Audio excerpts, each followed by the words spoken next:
Olá, meus amigos e meus irmãos, tudo bem com vocês? É muito bom ter vocês aqui. Se uma pessoa ou um morador de rua chega em vocês, entrega um pacote e diz: guarda isso para mim, vocês guardariam? É lógico que não, a gente não conhece, não é verdade? Mas, se chegasse o pai de vocês, ou a mãe, e chegasse assim: filho, guarda esse negócio para mim que depois eu venho pegar, vocês guardariam? Com certeza. É o pai de vocês, a mãe de vocês conhecem, não é assim? Agora eu te pergunto, como confiar num Deus que não conhecemos? Concorda comigo? Um Deus que a gente apenas ouve falar.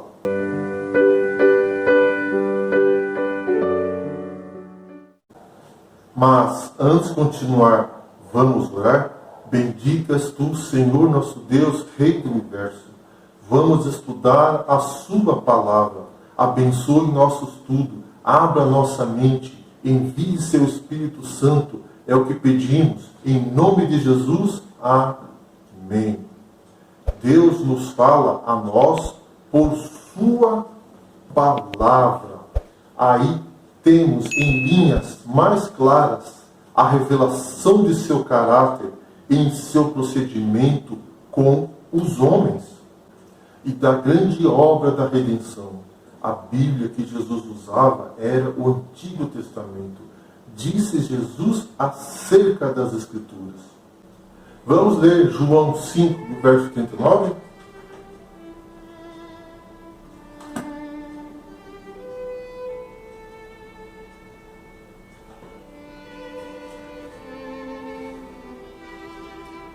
Examinais as Escrituras, porque julgais ter nela a vida eterna, e são elas mesmas que testificam de mim. Dele que é o Redentor, aquele em quem se centralizam nossas esperanças de vida eterna. Sim, a Bíblia toda fala de Cristo, desde o primeiro relatório da criação. Vamos ler João 1, verso 3?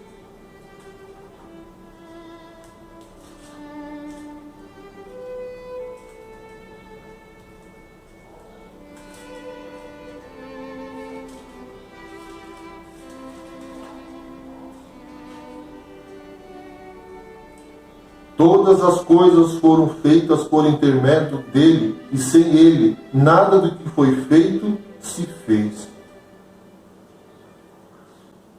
Lemos acerca de suas obras, e ouvimos a sua voz.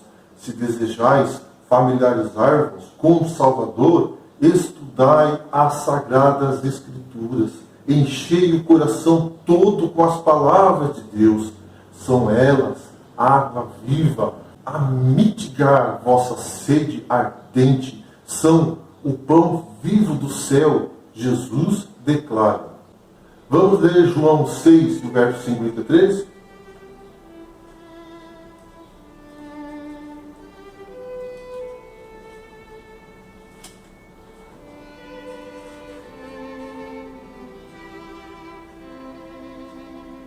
Respondeu-lhe Jesus: em verdade vos digo, se não comerdes da carne do Filho do Homem e não beberdes o seu sangue, não tendes vida em vós mesmo. E ele mesmo explica essa declaração, dizendo: a palavra que eu vos disse são espírito e são vida. João 6, o verso 63. Nosso corpo é formado pelo que comemos e bebemos. E como se dá na economia natural, assim também na espiritual. É aquilo em que meditamos que dará força e vigor à nossa natureza espiritual. A infinita misericórdia e o amor de Jesus, o sacrifício feito por ele em nosso favor, demandam a mais séria e solene reflexão. Devemos demorar o pensamento no caráter de nosso amado Redentor e intercessor. Devemos meditar na missão daquele que veio salvar o seu povo dos seus pecados. Ao meditarmos nas perfeições do Salvador, havemos de desejar ser transformados por completo e renovados na imagem de sua pureza. A alma terá fome e sede de tornar-se semelhante àquele a quem adoramos. Quanto mais nossos pensamentos se demorarem em Cristo, tanto mais falaremos dele aos outros e o representaremos perante o mundo. Não devemos aceitar o testemunho de nenhum homem quanto ao que ensinam as Escrituras, mas sim estudar por nós mesmos as palavras de Deus. Se permitirmos que outros pensem por nós, nossas próprias energias e habilidades adquiridas se atrofiarão. Nada há mais apropriado para fortalecer o intelecto do que o estudo das Escrituras Sagradas.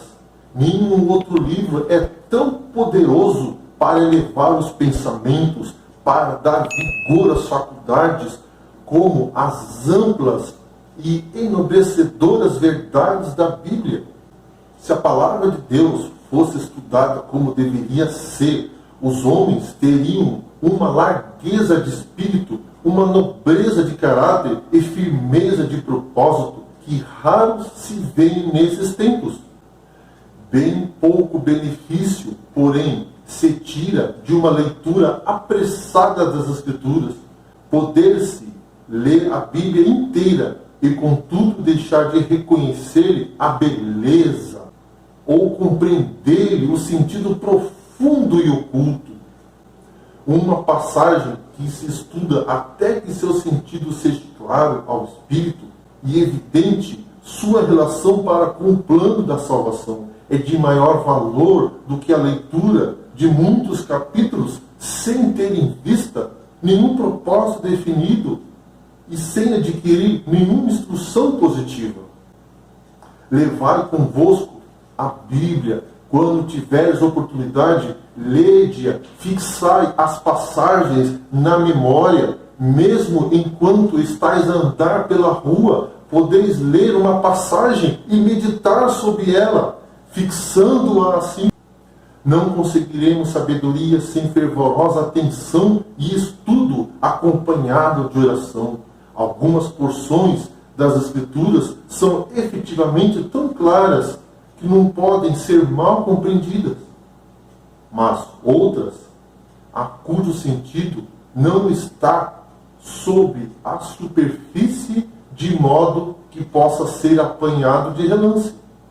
É preciso comparar passagem com passagem, tem de haver cuidadoso estudo e reflexão acompanhado de oração, e tal estudo será ricamente compensado. Assim como o mineiro descobre veios de precioso metal sob a superfície da terra, assim é aquele que busca perseverantemente a palavra de Deus como a tesouros escondidos.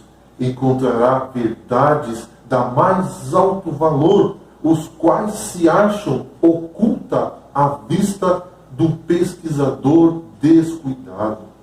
As palavras inspiradas, meditadas na oração, serão como torrentes que brotam da fonte da vida. A palavra de Deus, como caráter de seu divino autor, apresenta mistérios que não podem ser nunca perfeitamente compreendidas por criaturas finitas.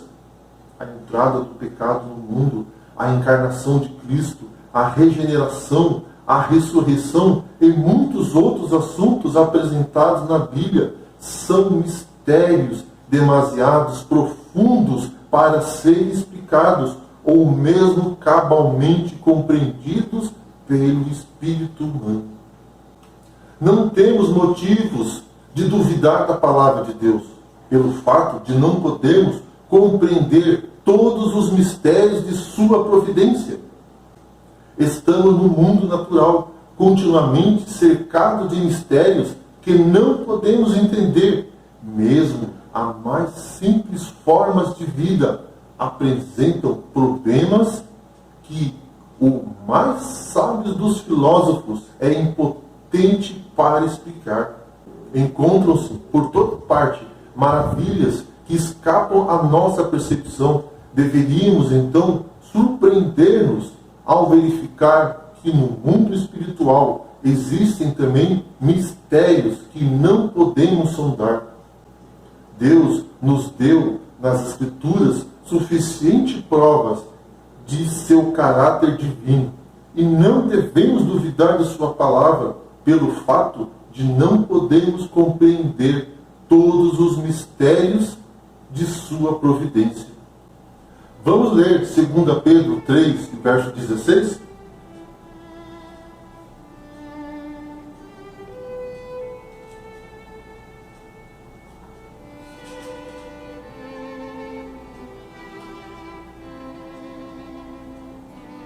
Ao falar acerca desses assuntos, como de fato costuma fazer em todas as suas epístolas, nas quais há certas coisas difíceis de entender, que os ignorantes e instáveis deturpam, como também deturpam as demais escrituras para a própria destruição deles. A Bíblia revela a verdade de maneira tão simples e tão perfeita adaptação às necessidades e anseios do coração humano, que tem inspirado admiração e encanto aos espíritos mais cultos, ao mesmo tempo que habilita o humilde e o ignorante a discernir o caminho da salvação. Assim, se nos expõe o plano da salvação, de maneira que toda pessoa possa ver os passos que ele cumpre dar em arrependimento para com Deus e fé para com nosso Senhor Jesus Cristo, a fim de salvar-se pela maneira indicada por Deus. Tanto mais profunda se torna a sua convicção de que ela é a palavra do Deus vivo, e a razão humana dobra-se perante a majestade da divina revelação.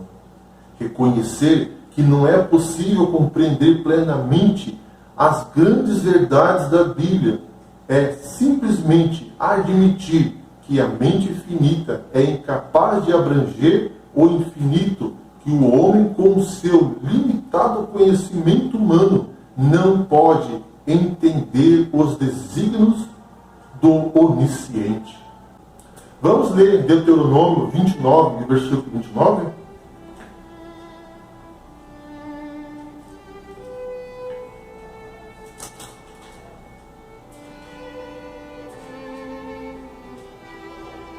As coisas encobertas pertencem ao Senhor, nosso Deus, porém as reveladas nos pertencem a nós e aos nossos filhos, para que cumpramos todas as palavras desta lei. É desígnio de Deus que mesmo nesta vida as verdades de sua palavra se vão sempre desdobrando perante seu povo. Só há um meio de obter esse conhecimento. Só nos é possível chegar a compreender a palavra de Deus mediante a iluminação do Espírito pelo qual ela foi dada. Vamos ler João 16, verso 13?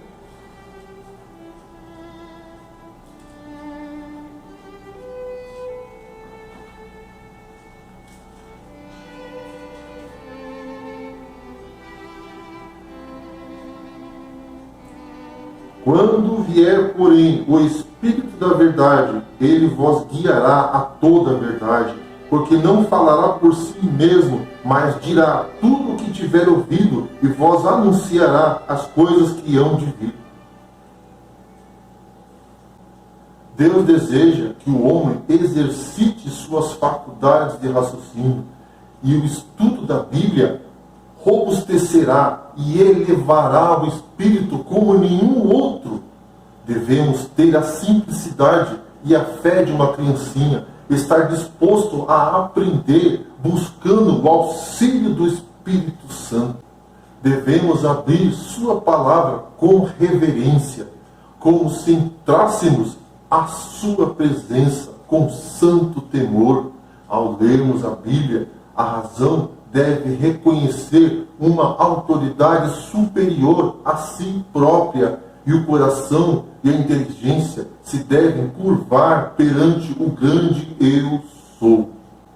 Vamos ler Êxodo, capítulo 3, verso 5, e depois o verso 14?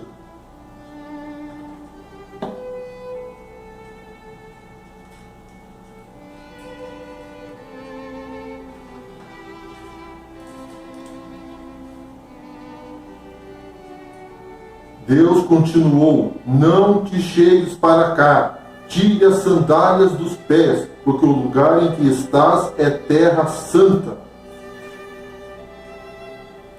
Disse Deus a Moisés: eu sou o que sou. Disse mais: assim dirás aos filhos de Israel: eu sou, me enviou a vós outros. Muitas coisas há aparentemente difíceis ou obscuras que Deus tornará claras e simples aos que assim procuram compreendê-las. Sem a direção do Espírito Santo, porém, estamos continuamente sujeitos a torcer as Escrituras ou a interpretá-las mal. Quando se abre a palavra de Deus sem reverência nem oração, quando os pensamentos e as afeições não se concentram em Deus ou não se acham em harmonia com sua vontade, a mente fica obscurecida por dúvidas e o ceticismo se robustece com o próprio estudo da Bíblia. O inimigo se apodera das ideias e sugere interpretações incorretas. Sempre que os homens não buscam por palavras e atos estar em harmonia com Deus, então, por mais preparados que sejam, estão sujeitos a errar na compreensão das Escrituras e não é seguro confiar em suas explicações. Por mais que o disfarcem, a verdadeira causa da incredulidade é, em muitos casos, o amor do pecado. Os ensinos e restrições da palavra de Deus não agradam ao coração orgulhoso, amante do pecado, e os que não se sentem dispostos a obedecer-lhe aos preceitos estão prontos e pôr-lhes em dúvida a autoridade. Deus nos convida a verificar por nós mesmos a veracidade de sua palavra, a fidelidade de suas promessas. Ele nos convida. Vamos ler Salmo 34, verso 8?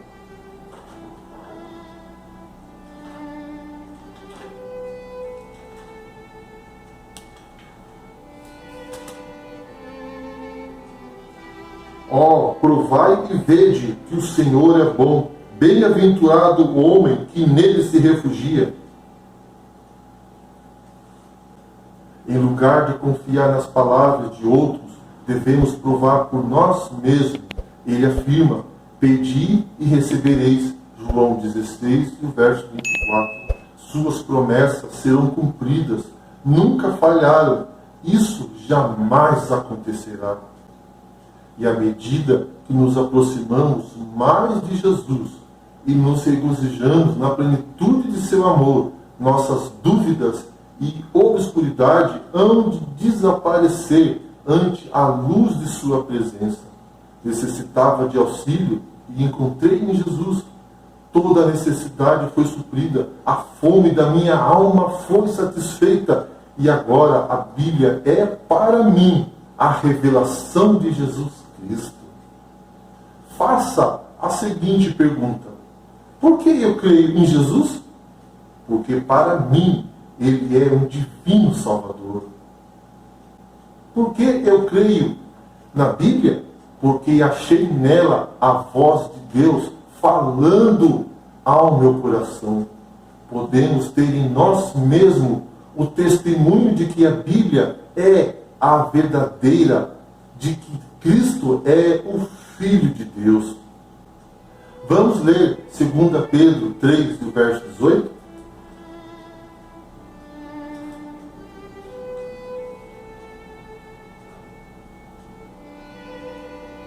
Antes, crescei na graça e no conhecimento de nosso Senhor e Salvador Jesus Cristo. A Ele seja a glória, tanto agora como no dia eterno. Quando o povo começar a estudar e a buscar a palavra de Deus com oração e pedindo auxílio do Espírito Santo e não deixando que coisa alguma interfira em sua comunhão com Deus, então começará a crescer na graça e no conhecimento desse Deus tão maravilhoso. E então iremos ter uma compreensão mais clara de sua palavra. Não quer você hoje aceitar a Jesus como seu Salvador pessoal e a estudar a sua palavra e se preparar para quando Ele voltar nas nuvens do céu? Vamos orar. Bendito és tu, Senhor nosso Deus, Rei do Universo. Queremos entregar nossas vidas em suas mãos. Guie-nos em sua palavra. Perdoe nossos pecados. Envie seu Espírito Santo. É o que pedimos. Em nome de Jesus. Amém. Que Deus abençoe a cada um de vocês.